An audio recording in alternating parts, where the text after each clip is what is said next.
É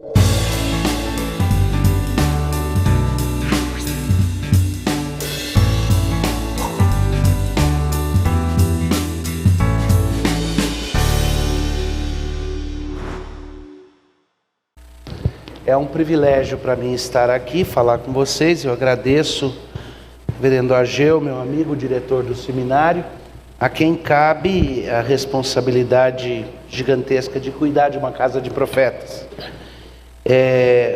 Mas eu confesso que a parte de todos esses aspectos relacionais, que são muito importantes, o privilégio para mim fica mais especial é por causa do assunto. E não é que o assunto seja mais importante que as pessoas, é que eu quero dar um foco em cima do assunto, que é exatamente a respeito das pessoas. E talvez eu vou falar algumas coisas hoje que vão me fazer parecer velho. Eu não acho que eu estou velho, mas eu tenho me assustado que o tempo passou. Por exemplo, eu estava lembrando a última vez que eu falei aqui nessa igreja para um grupo mais diverso como vocês. Eu estive aqui pregando num culto há uns 6, 7 anos atrás, talvez 5. Mas a última vez que eu falei para um grupo mais diverso e mais jovem, eu acho que já fazem uns 12 anos. E aí esse tempo vai passando. Eu estava tentando selecionar uma foto, porque de emergência eu precisava tirar um visto para a Índia, e o visto é tirado eletronicamente. E eu desesperado correndo atrás da fotografia ontem até bem tarde da noite, quase madrugada. E por isso eu tive que pegar e olhar todos os arquivos de foto para ver se eu achava uma foto 3x4 que batesse com aquela do meu passaporte americano. E aí isso daí desencadeia alguma coisa, porque eu acabei olhando um monte de foto para tentar achar aquela. E aí eu fui, será que foi 2013? O passaporte é de 2013, será que essa foto é de 2012? Não, deve ser mais antiga, 2010. E aí a parte mais difícil foi quando a minha esposa disse, querido, eu acho que essa é mais antiga ainda. Olha o seu cabelo, olha a sua barba.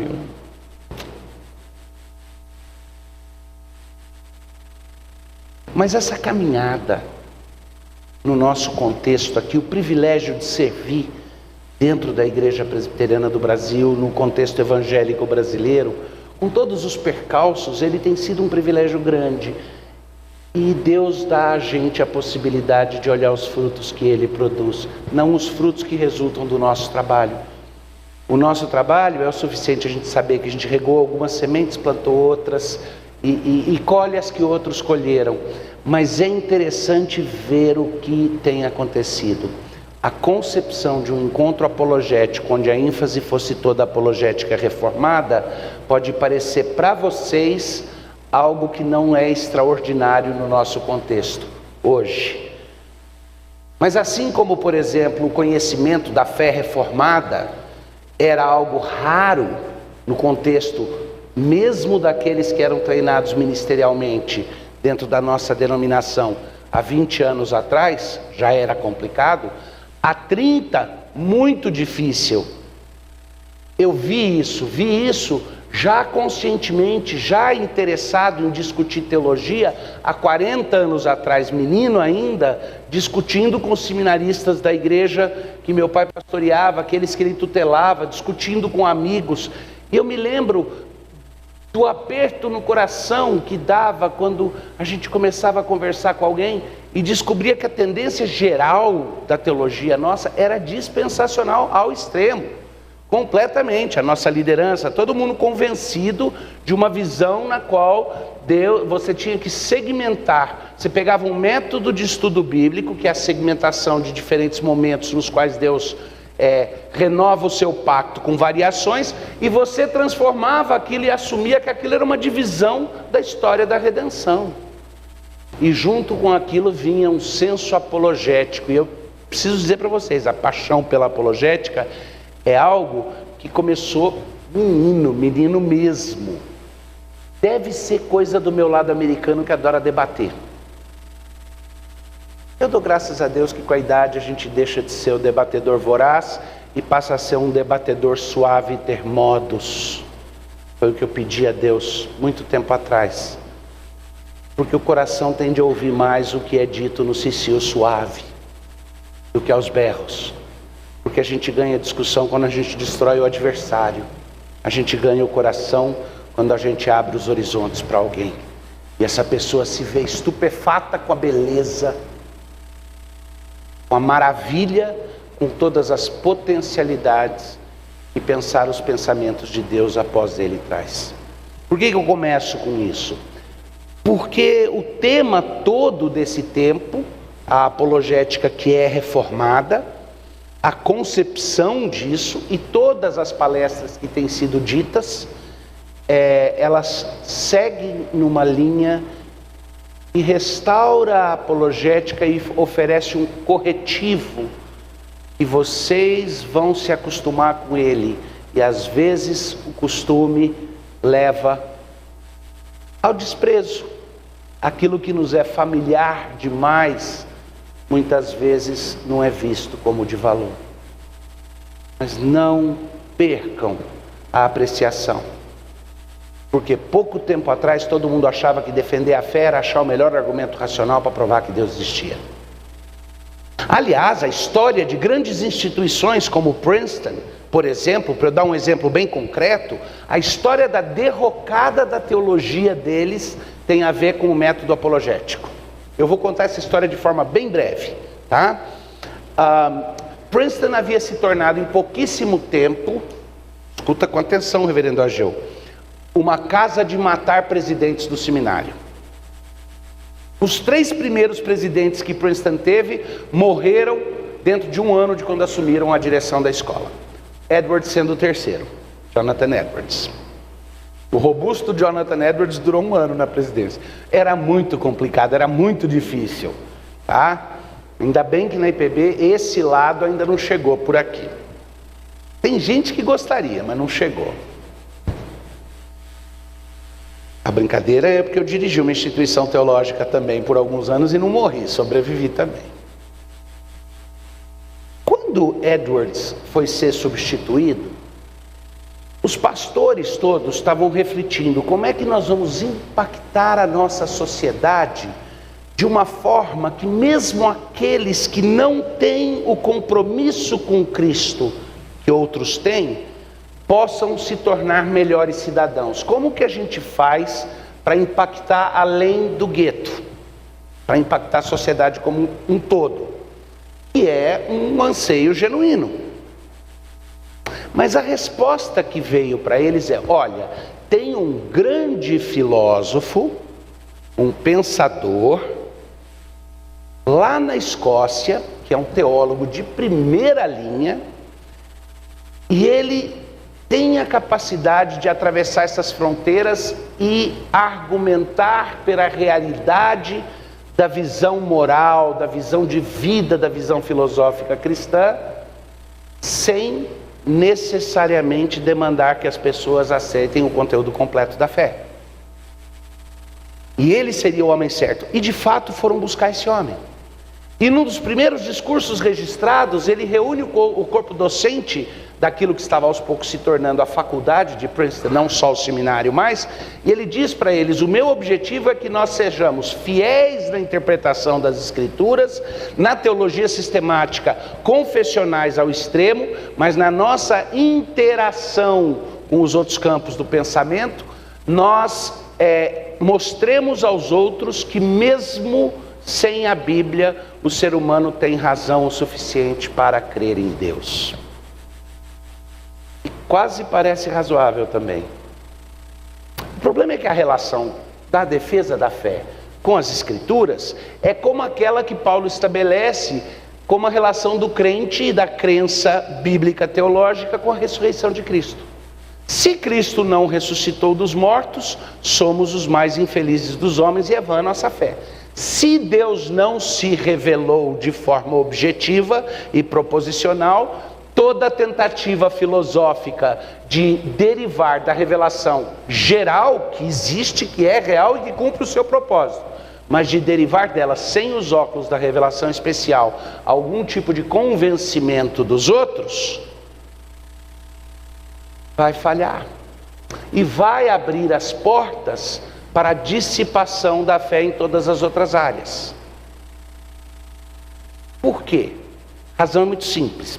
Para eu poder dizer Vamos supor que o Estênio fosse um amigo meu incrédulo, e eu quisesse dizer para ele: olha, eu quero te falar das razões pelas quais eu acredito em Deus, mas para não ser ofensivo, eu não vou vir com os meus pressupostos, eu vou suspender temporariamente os meus pressupostos, me colocar no seu lugar e mostrar pelos argumentos racionais que você aceita, que ainda assim eu te convenço de que Deus é real. Então eu vou trabalhar com a racionalidade, com a lógica que nós dois compartilhamos, com o senso de história, com o senso moral que todo ser humano tem, e vou te conduzir até o ponto que você vai falar: sua fé em Deus é racional, e eu não vou precisar usar recurso à revelação, porque se eu usar recurso para revelação, você vai virar e falar: mas eu não creio na Bíblia, você está usando a Bíblia como autoridade para mim e ela não é. Então eu vou fazer deixando ela de lado. Qual é o erro disso?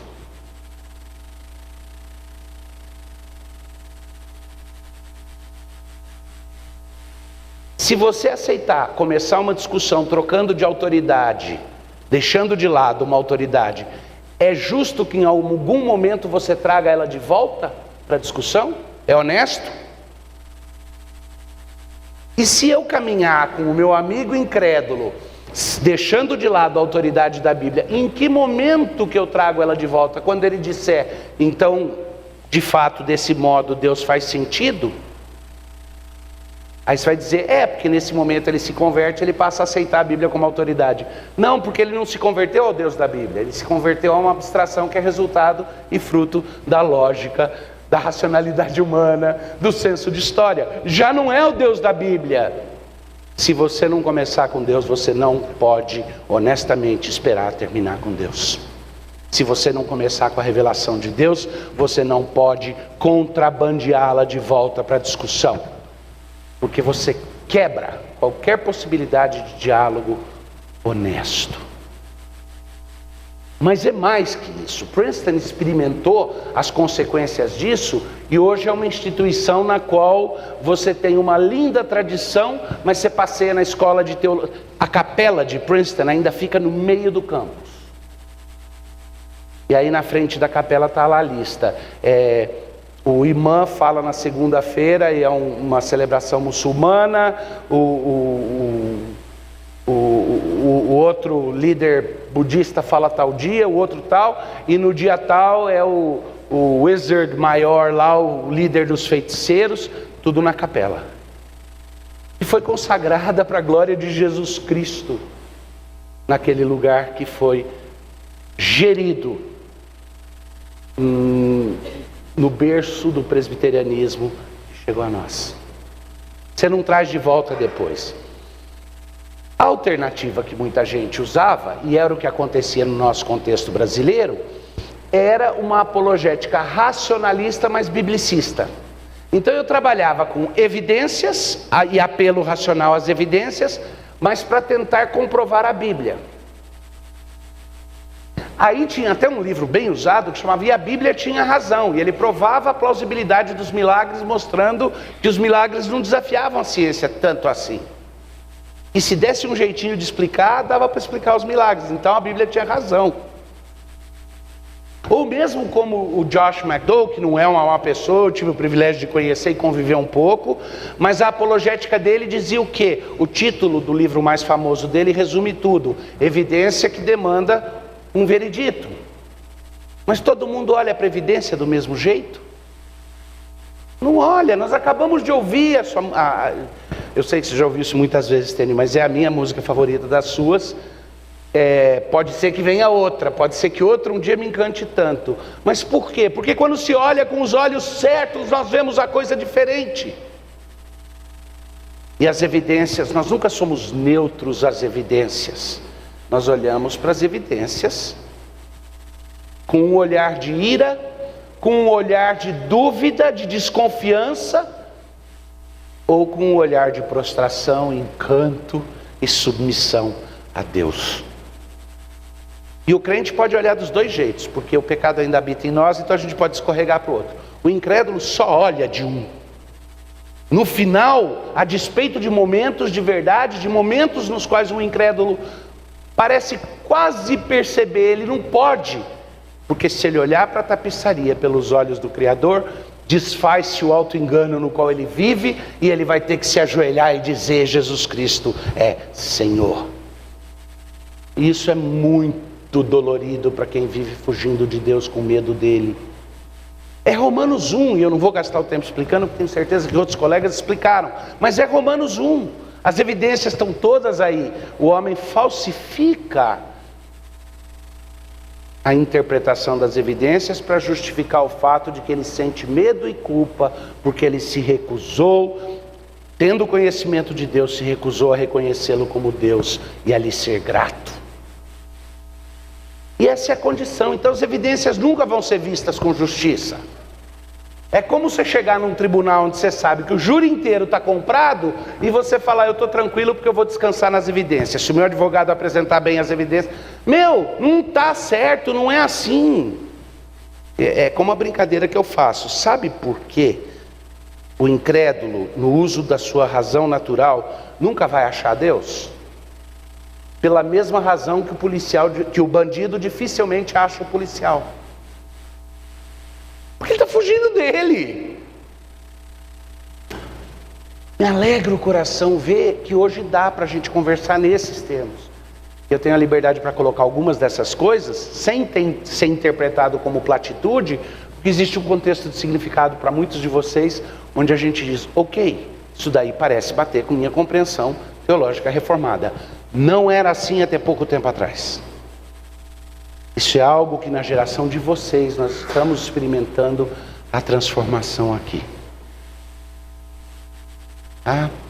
Então é óbvio que isso traz alegria. A outra alegria que traz é a chance de, em vez de trazer e apresentar essa epistemologia bíblica reformada, calcada nos conceitos bíblicos, essa teoria do conhecimento que é calcada em conceitos bíblicos, ao invés de trazer essa apologética dentro de uma tradição briguenta, que diz as palavras certas, mas as diz com ira, e se preocupa mais em ganhar o debate do que ganhar o coração, eu tenho visto que há uma receptividade grande no nosso meio para a proposta de que isso seja feito, não assim, eu faço apologética com muita severidade, mas não deixo de lado o aspecto relacional. Não. O relacional não é uma camada, um verniz que você põe.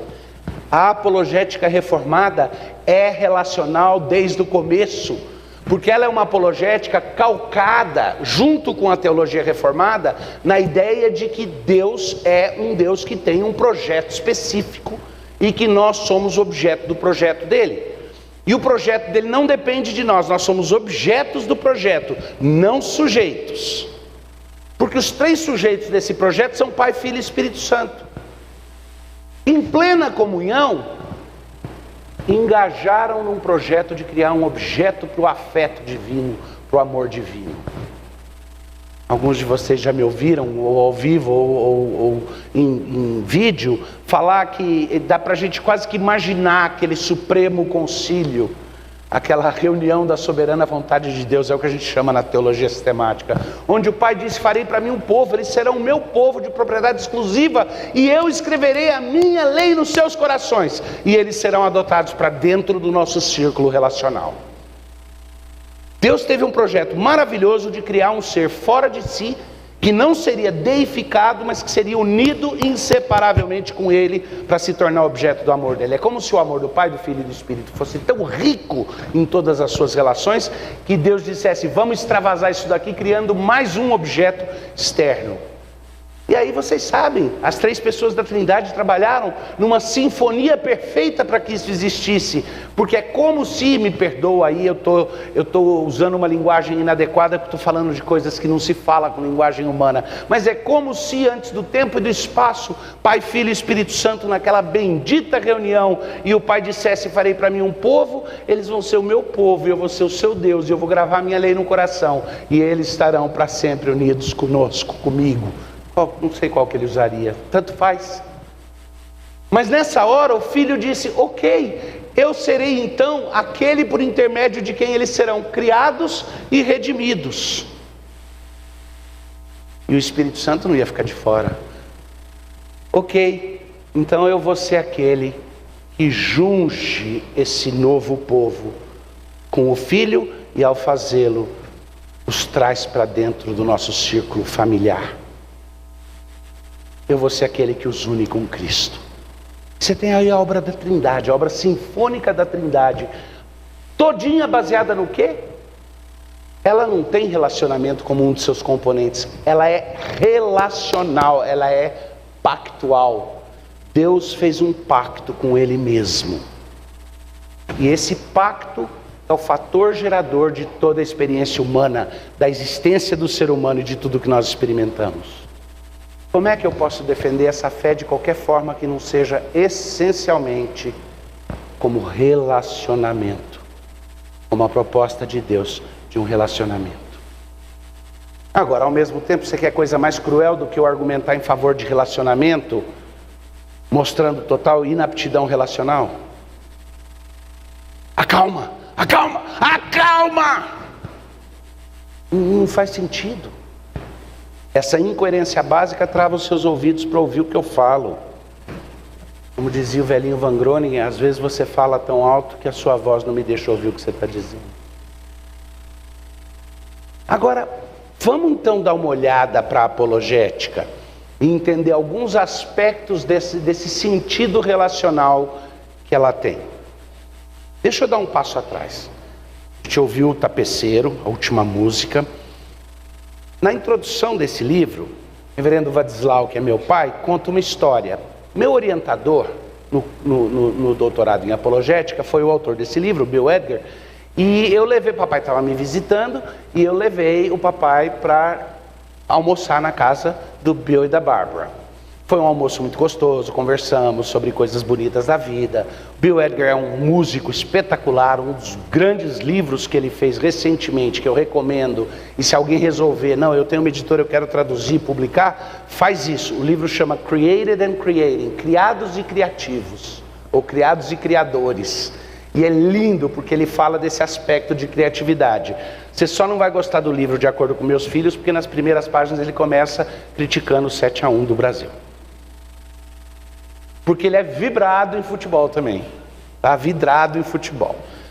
Conversando depois que tomamos um café, na sala de visita, meu pai ficou encantado com uma tapeçaria gigantesca que tinha na parede, de uma cena bucólica da região da Provença, no sul da França.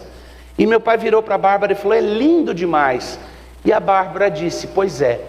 Quando meu pai foi trabalhar no serviço consular americano numa cidade, em Nice, no sul da França, ele alugou uma casa antiga para nós, e no sótão da casa, todo empoeirado, enrolado, velho, poído, com cores feias, nós achamos essa tapeçaria. Mamãe queria jogar fora, mas quando meu pai olhou, ele falou: não, isso é lindo, vamos restaurar. E aí restauraram, e hoje está lá na casa da Bárbara. Os pais já faleceram, mas faz tempo, que é um bem de família, e é realmente uma coisa espetacular. Papai, na introdução, fala, e eu recomendo esse livro, tá? Ele está à venda ali, se você quiser.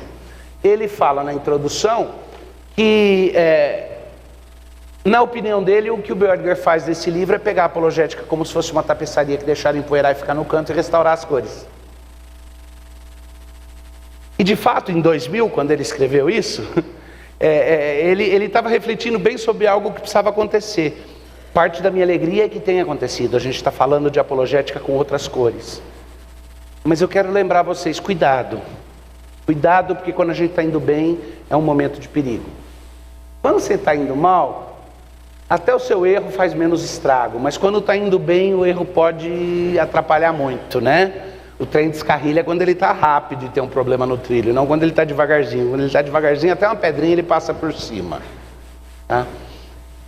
E eu creio que o que nós precisamos hoje ouvir é que a apologética bíblica, a apologética que é chamada de apologética reformada, de apologética pressuposicional, de apologética, ela precisa ser entendida como essencialmente pactual e, portanto, relacional.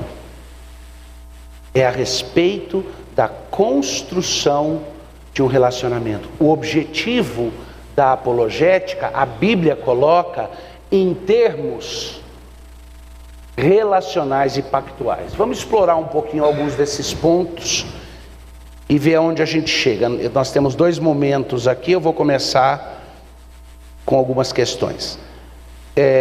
Eu tenho falado em algumas situações sobre o fato de que a apologética enfrenta vários inimigos no contexto moderno, especialmente nas nossas igrejas. Eu listo geralmente a indiferença, a arrogância intelectual, a preguiça intelectual, o subjetivismo que muitas vezes é presente e dominante no nosso meio, o irracionalismo e anti-intelectualismo que a gente herda um pouco das posições filosóficas que acabaram, que são dialéticas e acabaram formando a mentalidade do nosso contexto intelectual brasileiro.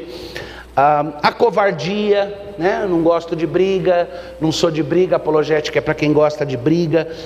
O fato é que várias dessas coisas geram o que eu tenho chamado de uma anemia apologética no crente em geral. Eu não estou chamando vocês de anêmicos, vocês estão aqui porque vocês estão querendo ouvir uma conferência sobre apologética, algum interesse tem. Mas no geral, esse é um tema que até pouco tempo atrás não juntava esse grupo de pessoas. Por quê? Porque havia uma anemia dominante. Isso está mudando. Esse contexto tem mudado. O risco é que se na mudança isso se torna uma moda e algo que a gente faz mais e mais, a gente vai se encantar com o poder, como o sobrinho do feiticeiro, se encantar com a ideia de que bem treinados é fácil debater, é fácil tirar o tapete de alguém, e vai esquecer que esse não é o objetivo que Deus colocou para nós. Vamos falar um pouquinho sobre o que é de fato a apologética. Deixa eu começar te dando razões de contexto, porque é que nós devemos compreender a apologética de um certo jeito e por que a igreja precisa dela. Razões de contexto não são as mais importantes. Qualquer coisa que você fizer na igreja, movido primariamente pelo contexto, pelas demandas, por razões humanas, você deve suspeitar e ser cuidadoso. Porque no final das contas é a respeito do que Deus fala e não do que eu acho que vai dar certo ou do que eu acho que eu preciso. Certo? Mas ainda assim elas não são irrelevantes, elas só não são as primárias. Deixa eu começar pelo que não é primário para depois ir pelo primário. Apologética, em primeiro lugar, aqui estão 7 das muitas razões pelas quais a igreja precisa hoje da apologética. A primeira delas, a apologética envolve um ato de misericórdia e amor. Quando você impede que alguém, desde aquela coisa bem essencial, impedir alguém de pagar um mico, impedir alguém de ser pego no contrapé, até impedir que alguém se desespere da verdade ou da vida, é sempre um ato de amor. Tá, talvez você pense, mas isso é uma obviedade? Não. Tinha um velhinho na cidade de Jaú, onde meu pai foi pastor, e dizia que fazia evangelismo de porta em porta. E ele sempre chegava para o conselho da igreja e falava: nesse mês eu fiz 52 visitas para evangelização de porta em porta e tal. E todo mundo ficava, mas ninguém via frutos disso daí. Meu pai, preocupado como jovem pastor, se ofereceu para ir com ele e ver como é que ele fazia essa evangelização. E ele batia na porta, quando a pessoa abria a porta, falava: eu sou o fulano de tal. Algumas pessoas falavam: eu conheço o senhor. Ele era bem velhinho, conhecido na cidade. Outras nem conheciam. Ele falava: já ouvistes falar do Senhor Jesus Cristo e da necessidade do perdão pelo sangue dele? E a maioria das pessoas, cidade tão católica e tudo, dizia: não. Ele falava: estás no inferno. E ia embora. Meu pai jura que ele mandou mais gente para o inferno que o Roberto Carlos e o Erasmo.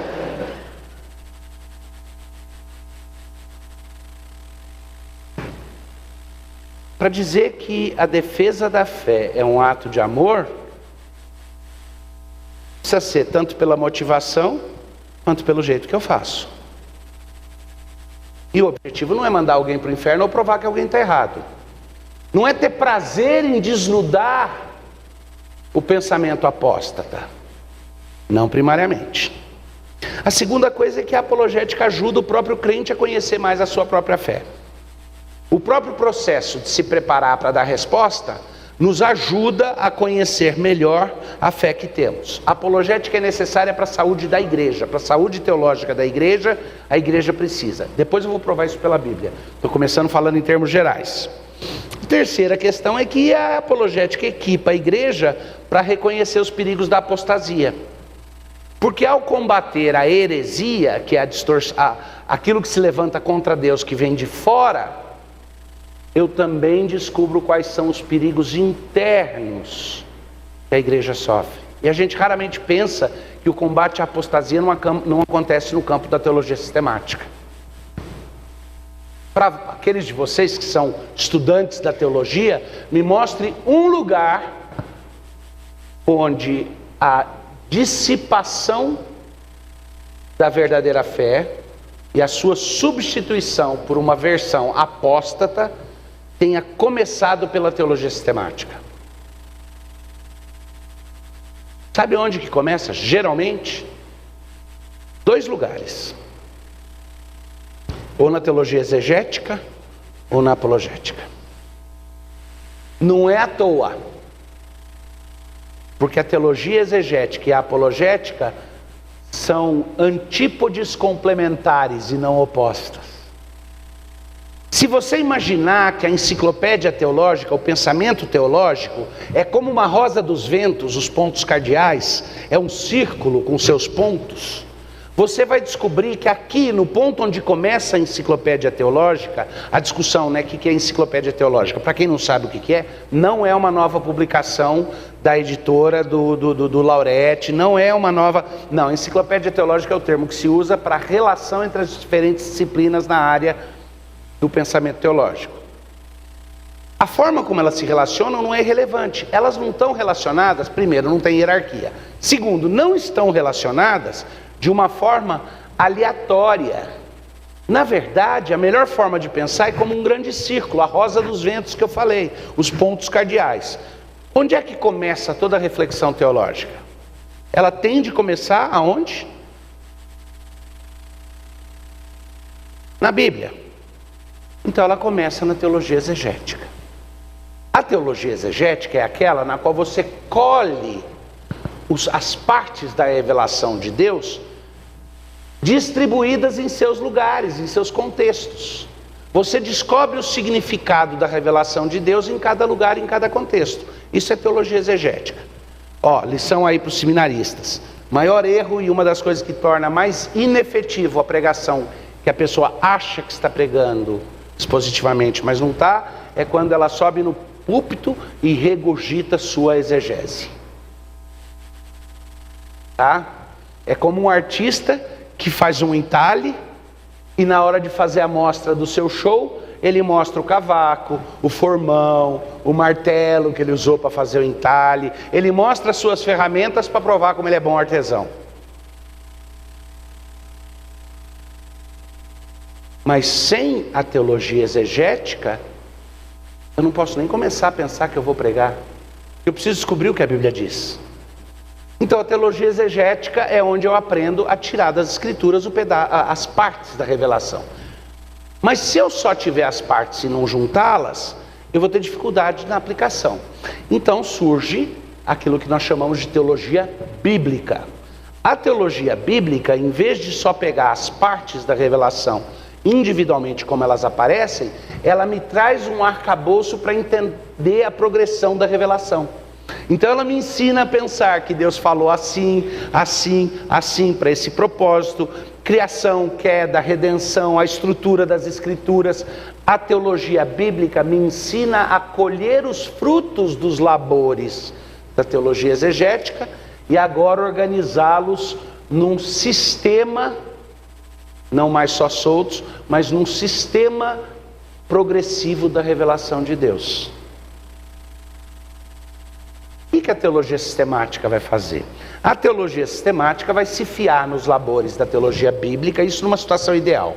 nos labores da teologia bíblica e que se fia na teologia exegética, e aí ele vai retrabalhar aqueles conceitos derivados das Escrituras, agora num sistema logicamente ou racionalmente concatenado, para ajudar a sistematizar aquilo que antes estava só colhido, depois estava processado no fluxo da revelação, e agora eu vou sistematizar de uma forma que eu posso criar até material confessional, material credal, eu posso criar declarações, porque eu organizei aquilo num sistema concatenado. Imagina que você tem aqui um relógio, uma rosa dos ventos, uma bússola. E que aqui no norte você começou com a teologia exegética, depois veio a teologia bíblica, depois veio a teologia sistemática, a dogmática. O que é que vem nas 6 da tarde?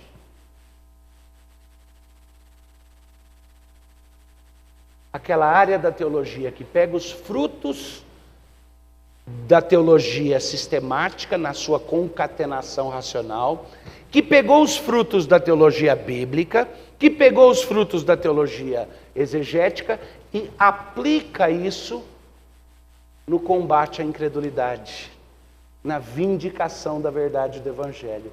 É a interface externa. Por isso eu tenho artigos escritos que dizem apologética é evangelismo. Não dá para separar as duas coisas, porque o propósito da apologética é esse. É lógico. Aí, se a gente for continuar o círculo, para quem está curioso, depois que você chegou aqui nas 6 da tarde, onde está a teologia apologética, que é onde você estuda como é que eu aplico tudo isso no embate com a incredulidade, aí então vem um outro campo de estudo, que é o campo de estudo da teologia pastoral. E na teologia pastoral eu estudo o quê?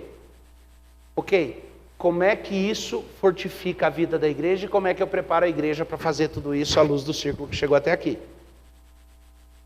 Então, a virada do preparo para o começo da prática é a teologia apologética. Ela é que faz a virada entre a teologia, vamos chamar assim, teórica e a aplicação teológica. Porque ela contém ambos. Ela trabalha... Agora, é lógico, tinha um pôster no Jumper na época que eu dirigi, hoje não, o Dr. Mauro faz um excelente trabalho, mas tinha um pôster que eu tinha mandado colocar no Jumper quando eu dirigi o Centro de Pós-Graduação Andrew Jumper, acho que a Ageu chegou a ver o pôster, que dizia assim, há lugares onde o pessoal entende de tudo, mas não consegue produzir nada. Há lugares onde o pessoal produz muito, mas é tudo mal informado. Aqui nós juntamos a teoria e prática, nós somos mal informados e não produzimos nada. Tem esse perigo. Mas cabe à apologética fazer esse começo dessa aplicação. Então, a teologia pastoral, ou a teologia prática, vai discutir como é que você se utiliza dos labores e da reflexão e da prática da luta contra a incredulidade no coração dos outros, que está baseado no outro, que está baseado no outro, que está baseado no outro, e a teologia pastoral, ou prática, vai procurar dizer como é que na vida da igreja a gente desenvolve isso. Mas é que nada disso pode acontecer sem você parar para refletir a respeito depois. É muito bom se refletir criticamente a respeito das coisas depois que você fez. Então surge a teologia histórica como a parte final do processo, no qual eu olho de volta e reflito se fiz com efetividade ou não o resto do círculo. E interessante que a teologia histórica acaba alimentando de volta a tradição da teologia exegética. Porque ela nos auxilia a entender como que a igreja interpretou no passado as partes da revelação. Fechou o círculo. Fez sentido isso? Então, a apologética está ali nas 6 da tarde. Se a teologia exegética está no meio-dia, a apologética está nas 6 da tarde. Não existe bom apologeta que não seja alguém conhecedor da teologia sistemática, que não seja um hábil teólogo bíblico e que não seja um bom exegeta. Tá? São os dois pontos onde não dá para você deixar o resto de lado. E é muito perigoso um exegeta que nunca reflita sobre a aplicação daquilo que ele está descobrindo na palavra de Deus contra a idolatria do coração, contra a incredulidade, contra a rebeldia. Fica perigoso. Aí ele cai no erro de falar, como alguns dos nossos gigantes chegaram a falar, que a teologia exegética é tão científica que um incrédulo e um crente, fazendo um bom trabalho de exegese, chegariam às mesmas conclusões. E nós discordamos disso, né? Foi uma briga que aconteceu, acho que uns 15 anos atrás, aí, quando uma pessoa muito conhecida internacionalmente fez essa afirmativa, e virou uma briga grande, porque não é verdade. Bom, isso para dar o contexto. Então, nesse sentido, a apologética tem um papel importantíssimo de fazer a própria igreja refletir a respeito da sua obra e perceber o risco da apostasia. Mas não é só ela equipa a igreja para lutar contra a apostasia, ela prepara a igreja para se proteger das heresias também, dos ataques que vêm do pensamento sintético, apóstata de fora e que tentam penetrar na igreja. Eles tentam fazer uma ressignificação da revelação de Deus e a apologética nos ensina a ficar atento a isso e resistir. Eu falei que eu ia dar só 7, né? Vou parar então com mais 2 aqui. A apologética também auxilia a igreja a preservar a sua imagem. Mas crente não tem que se preocupar com a imagem, tem? Ó, grande mentira, viu? Porque que eu me lembre, Paulo falou assim, eu não quero que ninguém pense de mim mais ou menos do que em mim vê. E que ninguém pense a respeito de si mesmo, nem mais nem menos do que é. Jesus Cristo chegou para os discípulos e disse assim, escuta, como é que o povo está me entendendo? Quem eles acham que eu sou? Você não pode estar preocupado com passar uma falsa imagem. Mas nós somos responsáveis por aquilo que nós passamos a respeito de nós mesmos.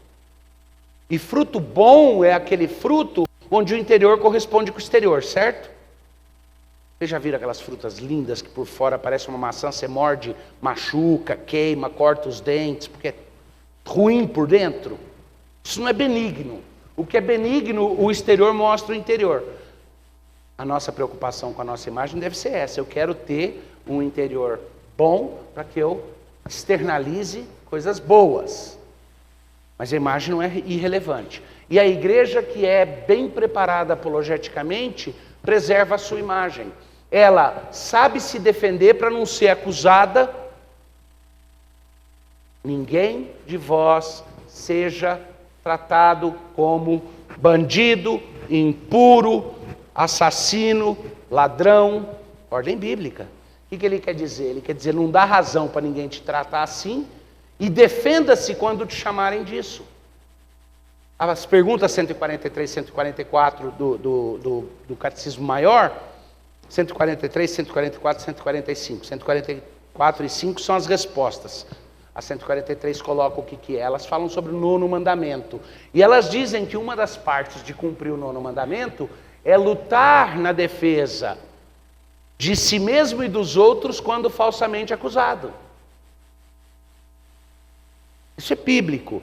E a igreja bem preparada apologeticamente, ela faz a sua defesa e nesse sentido ela preserva a sua imagem diante do mundo. Quando a igreja na era dos pais foi chamada de um covil de canibais incestuosos, os pais da igreja surgiram e se tornaram os grandes pais apologistas. Basicamente, eles escreviam para dizer para o Estado e para a sociedade, isso são calúnias. Vocês sabiam que a igreja era acusada disso, né? A igreja primitiva era acusada de incesto e de canibalismo. Vocês sabem por quê, né? Sabem? Porque casava irmão com irmão né? Não, irmão com irmão só hoje que tentam. Irmão com irmã. E porque comia o corpo de Jesus Cristo. E os pais da igreja souberam fazer essa defesa. Então esse é um ponto que não é irrelevante.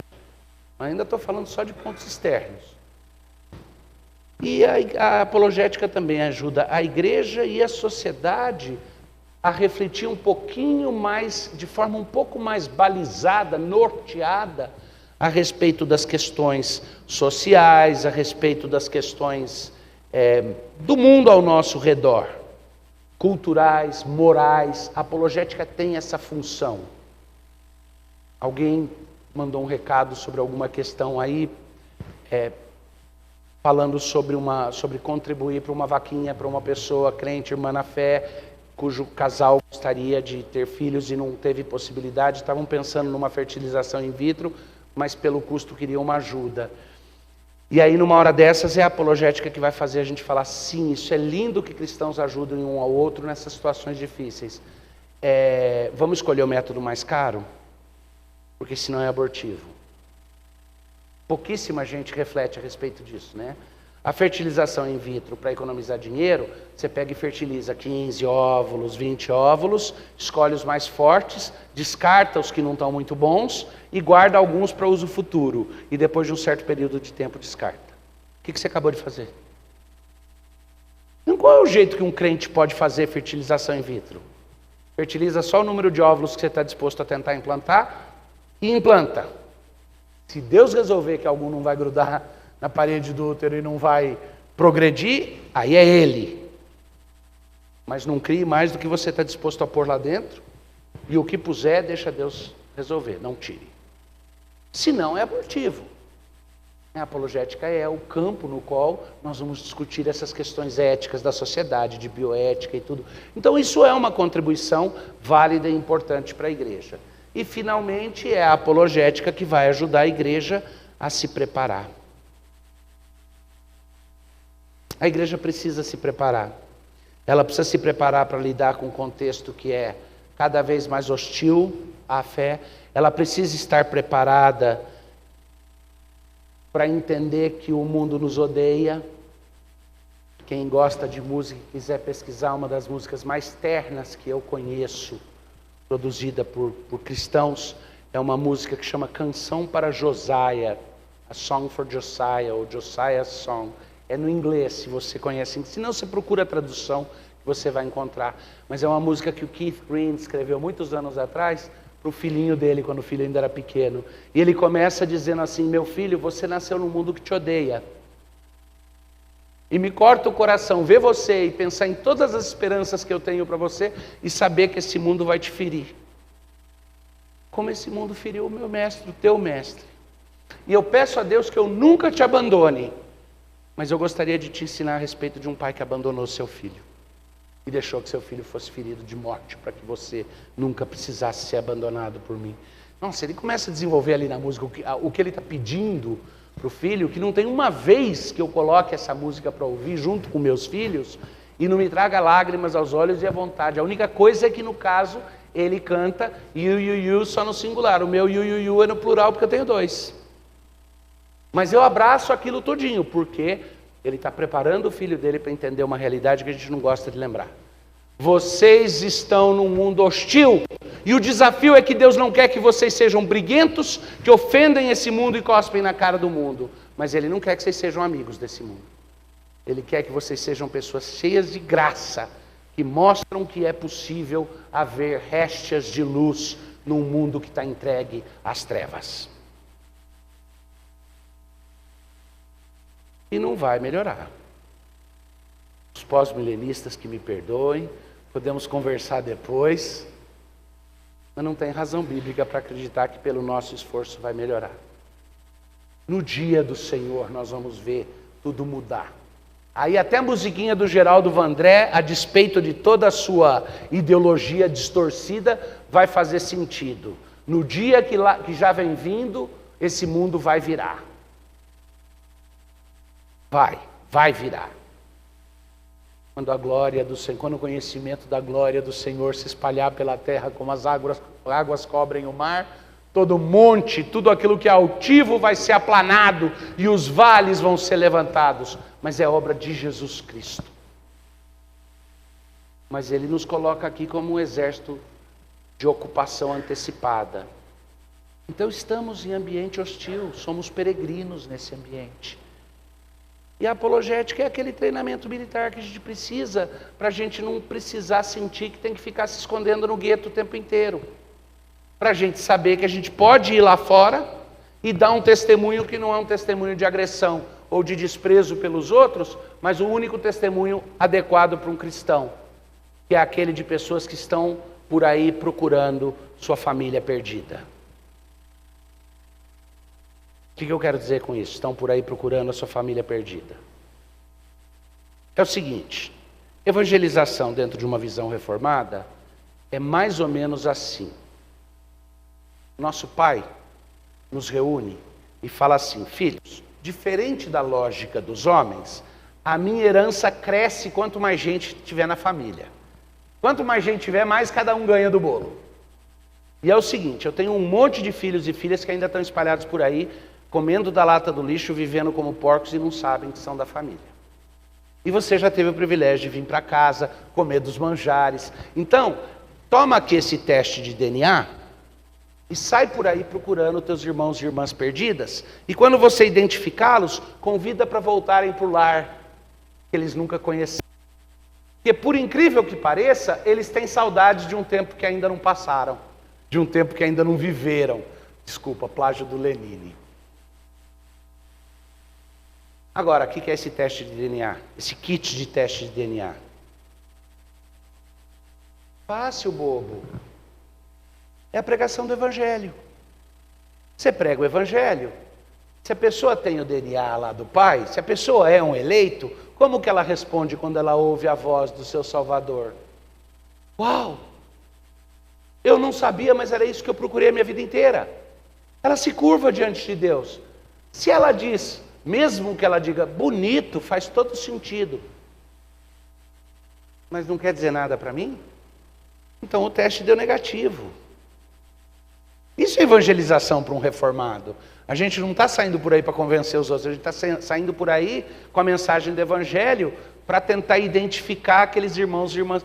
Agora, se meus irmãos e irmãs queridos, com quem eu vou passar a eternidade, estão no meio dessa massa de incrédulos, como é que eu vou desprezá-los?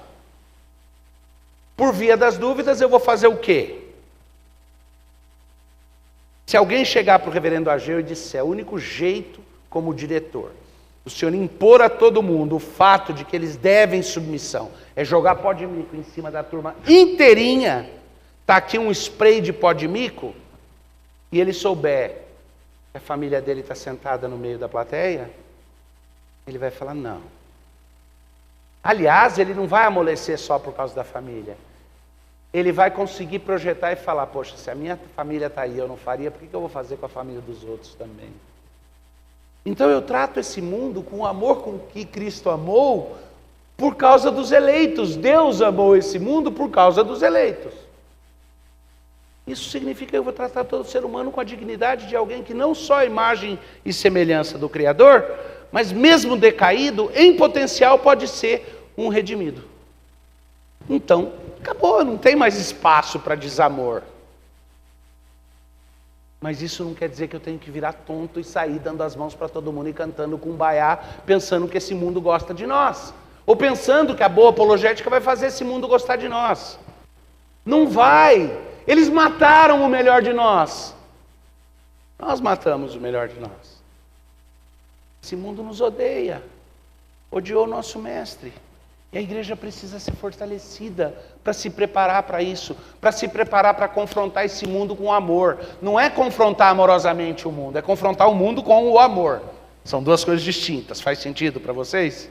Tá? É isso. Então essa é a última razão. Mas vamos olhar umas razões mais importantes. Quanto tempo eu tenho antes do intervalo? 10? Então vamos olhar algumas das razões bíblicas, porque essas são as mais importantes. O maior argumento que existe para a apologética e para uma apologética aliancista, para uma apologética pactual, baseado no relacionamento de Deus com o seu povo e traduzido numa forma de se relacionar com o mundo, de expor a incredulidade, ganhando corações, o maior argumento para isso não pode ser esses externos que eu dei. Isso daí é decoração do bolo. Só não vai me criticar e dizer por que você começou pela decoração, porque quando você come bolo de aniversário, você começa pelo glacê. Mas o glacê é só glacê. Eventualmente você quer chegar lá dentro. Vamos chegar lá dentro. Você está com a Bíblia na mão, eu quero que abra a Bíblia em algumas passagens. Fica aí pronto para olhar, sejam bereanos, por favor. Não é preciso ser gênio para entender que existe uma diferença entre um encontro apologético com alguém que crê na Bíblia e alguém que não crê na Bíblia. Mencionei o fato de que muita gente diz eu preciso de uma apologética que não pressupõe a Bíblia, e ao fazer isso se abre completamente para um pensamento que é apóstata, no final das contas. Agora, para nós que somos crentes e que nos submetemos à Bíblia, se a Bíblia disser que elefante é cor-de-rosa e voa, nós vamos acreditar nisso. Ou vamos deixar a fé. Essa possibilidade existe. Ela não é lícita e não é boa para mim. Mas se eu não estiver disposto a falar como Paulo, se Jesus não ressuscitou dos mortos, eu largo tudo, então eu não confio o suficiente no que Deus está falando para mim. Tá? Se eu confio, é a Bíblia que vai dizer para mim o que é em termos da apologética. Vamos então pegar e destrinchar algumas das passagens essenciais para isso. A mais importante que existe, que é chamado do mandato da apologética, é 1 Pedro 3,15. É um lugar certo para se começar, é a passagem que é chamada de central, e ela surge exatamente no contexto de um longo tratamento sobre o comportamento geral dos cristãos e especificamente sobre perseguição. Não é à toa que eu comecei a minha fala com vocês falando de relacionamentos e terminei falando de perseguição e do fato de que nós estamos num mundo que nos odeia, tá? Eu fiz isso com intencionalidade porque era aqui que eu queria chegar, onde Pedro começa a seguir essa linha de raciocínio, até que num dado momento ele diz o seguinte, tá? Ele fala, ninguém vai te perseguir se você fizer o bem, ou pelo menos não devia. Mas mesmo que você seja perseguido por fazer o bem, a forma como você vai reagir é, antes, santificar, isso daí está em 1 Pedro 3,15. Quem é que vos há de maltratar se for zelosos do que é bom? Mas ainda que sejais perseguidos por fazer o bem, a sua reação deve ser assim: santificai a Cristo como Senhor em vosso coração, respondendo a todo aquele que vos pedir a razão da esperança. É isso que ele fala, não é no texto? Eu santifico a Cristo como Senhor ao responder, ou saber responder. Vamos lá, o que é santificar a Cristo como Senhor? Eu coloco Jesus, de fato, conscientemente na posição reconhecida de Senhor, eu honro a Ele como Senhor, tá? Eu não coloco Jesus no trono porque o trono é dele, mas eu reconheço que Ele está no trono, por isso que eu não tenho medo de cantar a música que diz coroar é o Senhor, porque não é eu que estou coroando, Ele é coroado, eu estou só reconhecendo que Ele é coroado, que Ele é digno daquela coroação que o Pai faz. Santifique a Cristo reconheça o lugar que Ele ocupa na sua vida, destaque, honre a Cristo como Senhor do seu coração, estando preparado para responder. É no próprio ato de me preparar que eu santifico a Cristo. Não é no ato de fazer, não é na performance de fazer. Porque essa vai vir. E algumas batalhas eu vou ganhar. Algumas eu vou ouvir como Paulo. Eu vou ouvir o rei dizer assim, por pouco não me persuades. Outras, o grande Paulo no Areópago, talvez o melhor sermão apologético do mundo, sabe qual foi a reação geral da massa? Sobre isso daí a gente escuta outro dia. Boiou na... Como é que fala? Não fala, mas falava antigamente. Falei, é tempo. Boiou na maionese, era isso que se usava a expressão? Como? Viajou na maionese. Foi o que o povo falou para ele. Quando ele começou a falar de ressurreição e de corpo, ele disse, sobre isso a gente escuta outro dia. Todo mundo que estava interessado foi embora. O maior sermão apologético foi, em grande parte, Bom, não foi, eu vou falar um pouco sobre isso. Porque a Bíblia diz que algumas poucas pessoas foram transformadas ali. E para as mulheres, tira essa luta emancipatória, que eu tenho que resgatar meu lugar, e entende que a Bíblia já faz isso automaticamente. A Bíblia destaca, e dentre elas, uma mulher muito especial, que vai aparecer depois no livro de Atos, de fato, como alguém muito importante no ministério de Paulo. A ênfase toda e essa era uma mulher que foi despertada por esse encontro apologético. Mas se esse encontro apologético foi o grande encontro registrado na Bíblia, que ocupa linhas e linhas, já não é um exemplo de grande vitória. Cristo não é glorificado quando eu venço um debate. Cristo é glorificado quando um encontro apologético permite que eu, bem preparado, mostre a beleza dele e o amor dele para as pessoas. Cristo é glorificado quando as pessoas são confrontadas com ele por intermédio de um bom apologeta, não quando o bom apologeta ganha discussão. Porque ganhar discussão é fácil. E desculpa, nisso daí eu estou falando de cadeira porque sou rabino ruivo para ganhar discussão. Só que eu sempre me sinto aquele hipócrita, porque se você chegar e falar para mim, Davi, eu preciso fazer um debate sobre isso daqui, eu precisava que você argumentasse e arrasasse o oponente, é quase que automático eu falar que lado você quer que eu defenda. Geralmente é uma diferença de preço. Se for um lado que eu não concordo, eu cobro mais. Mas brincadeira à parte, o texto é claro. Santifica a Cristo como Senhor do seu coração, estando preparado para responder. E ele diz assim: estando preparado para responder a todo aquele que vos pedir, o quê? Todas as respostas? Não. A razão da esperança que há em vós. Fazendo-o, todavia, com mansidão e temor, com boa consciência, de modo que naquilo em que falam contra vós outros, fiquem envergonhados os que difamam o vosso bom procedimento. Responder aqui é a palavra apologia, tá? É a palavra apologia, a raiz disso, que está traduzido para o português dessa maneira. Vamos trabalhar um pouquinho aqui com a gramática desse texto, porque isso é bem importante. Não faço normalmente, mas é uma conferência teológica de seminário, então eu vou entrar em um pouco mais de detalhes. Vocês vão ver um pouco de cavaco e talvez umas 2 ferramentas de entalhe. Não vou mostrar nem o martelo nem o formão. Mas vamos lá. Qual que é o imperativo aqui? Olha para o texto e me responde. Pode ser até intuitivamente. Qual vocês acham que é o imperativo? Na tradução tem vários verbos que poderia se parecer que fosse. Qual é o único imperativo que tem aí? Santificai. É o único. Essa é a ordem. Tá? Em termos de sintaxe da nossa linguagem, e a tradução está adequada. É isso mesmo. Tá? Mesmo no texto original, a única ordem que tem implícita aqui dentro é essa. Santificai. Esse é o imperativo. Tá? Que pode ser traduzido como santificai, consagrai, separai. Tem vários significados. Cristo deve ser santificado, e aí vai falar o modo. Existe aí uma expressão que determina o modo no qual esse imperativo é cumprido. Santificai a Cristo como Senhor, aí ou em seu coração ou de seu coração, ambos são possíveis gramaticalmente aí, tá? No original, e na tradução seria adequado.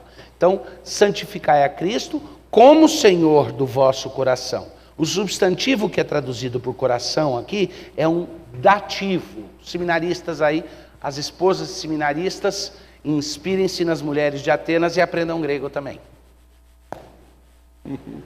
Ninguém esperava essa, né? Eu chamo a dona Adriana aqui para falar dos cursos de grego. Na verdade é um dativo, então a tradução tá ok, mas a palavra possui umas traduções alternativas, tá? Você chamar de coração tá ok se você entender que coração não é o cerne das suas emoções, não é se você entender que quando fala de coração aí ele está falando de mente, vontade, desejo, intenção, está tudo incluído. Em todas essas coisas eu consagro a Cristo como o Senhor. Mas a maneira na qual Cristo é santificado no coração, a consequência primária dessa santificação é exatamente o estar constantemente preparado para responder. Cristo é glorificado quando eu estou pronto para expressar, para argumentar, para vindicar a honra dele. Notou que eu já dividi em 3 coisas? Expressão, defesa e proclamação. Cristo é santificado quando eu estou sempre pronto para responder a quem me perguntar, quer seja na defesa da fé, quer seja na proclamação da verdade de Deus, quer seja no ataque àqueles que se opõem à verdade de Deus. Mexer um pouquinho mais com o texto, daí eu paro para o intervalo e para as perguntas, né? A resposta que deve ser oferecida, o texto é específico, ela é oferecida a todo que indagar, quanto à razão da esperança. A palavra é logos mesmo, tá? Todos os que quiserem saber qual é a lógica que me faz crer que o mundo é melhor do que parece ser, qual é a lógica que me faz acordar de manhã e agradecer a Deus pelo dia, qual é a lógica que me faz dizer que vale a pena existir, mesmo que a minha existência seja sofrida e dolorosa, qual é a única lógica que pode levar. Eu me encantei quando meus filhos pequenininhos, um dia um deles vira e fala assim: papai, eu tenho uma evidência. Ele já sabia que prova, não podia falar que era, né? Porque pai é apologeta, não tem jeito. Pai, eu tenho uma evidência de que Deus é bom.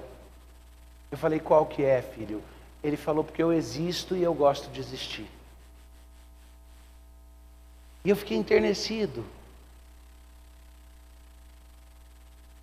Vai perguntar para uma pessoa severamente deformada, que vive uma vida que todos diriam que é miserável, que várias pessoas argumentando de forma absurda, diriam que o Estado devia eliminar essas pessoas para proteger os outros, para ter misericórdia delas, e vai e pergunta. Francis Schaeffer faz isso no Whatever Happened to the Human Race, um filme que ele fez em cima de um livro dele e do cirurgião geral americano, e ele pergunta para alguém que tinha deformidades severíssimas por causa da talidomida: você acha que a vida vale a pena? E a pessoa fala: você está louco? Claro que vale, eu gosto de existir, eu gosto da vida. Só um crente pode acreditar que uma existência ruim é melhor do que uma não existência. Só um crente. Porque ele tem uma esperança de que toda noite passa, de que Deus é bom, de que nenhum pranto dura para sempre. E ele tem uma esperança porque foi prometido para ele que um dia todas as suas enfermidades seriam curadas, que um dia todas as suas lágrimas seriam secadas. Só um crente tem essa esperança. E o mundo anseia por essa esperança. E Cristo é glorificado quando eu estou pronto para dar essa resposta para o mundo. Tá? Agora vamos trabalhar um pouquinho mais ainda com a passagem. Tá? Todo aquele que indagar a razão,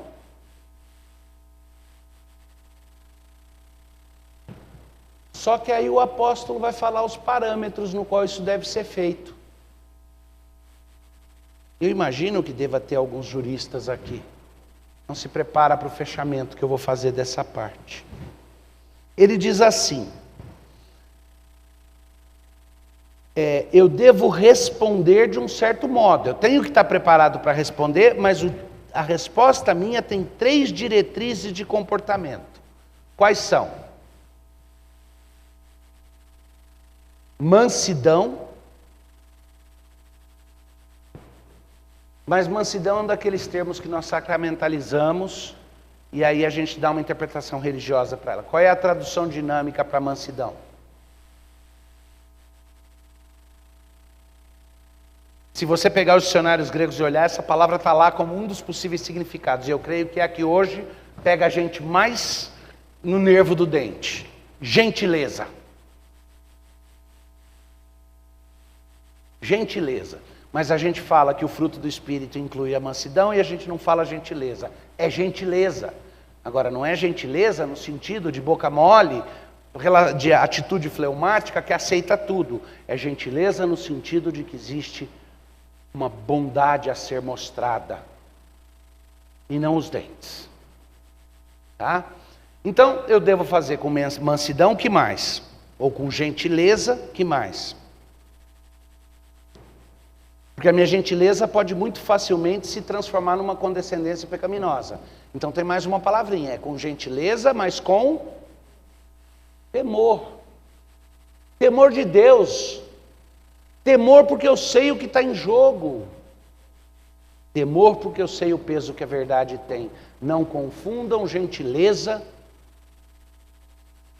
com uma atitude de desprezo ao que toma fácil aquilo que é tão caro e precioso. E uma boa consciência, de boa fé, sem engodo, sem falar o que não é, sem fingir o que eu não sou. Tá? Esses são os parâmetros. O que nós temos aqui então, resumindo? Um imperativo, santificai, um objeto para esse imperativo, o senhorio de Cristo no coração é o objeto. Nós temos o meio para o cumprimento desse objeto. Qual que é o meio? Estar preparado. Nós temos a abrangência desse mandato, todo aquele que perguntar, e nós temos as diretrizes para que esse mandato seja servido. Tá? E finalmente nós temos a razão para o cumprimento das diretrizes e do mandato. Sabe o que nós temos aqui? Nós temos todas as características do que a gente na lei dos homens chama de um mandato judicial. A justificativa aí é tão forte quanto aquela que um bom juiz faria para dar uma ordem judicial para algo ser cumprido. Ele começa na razão, ele tem um imperativo, ele tem um objeto claro, ele tem limites e ele determina como é que esse cumprimento deve ser feito. Então, de fato, em 1 Pedro 3,15 eu tenho o quê? Eu tenho o mandato apologético. Depois a gente, quando voltar, eu trato de mais só 2 passagens complementares e daí mergulho na aplicação das 3 caras. Reverendo.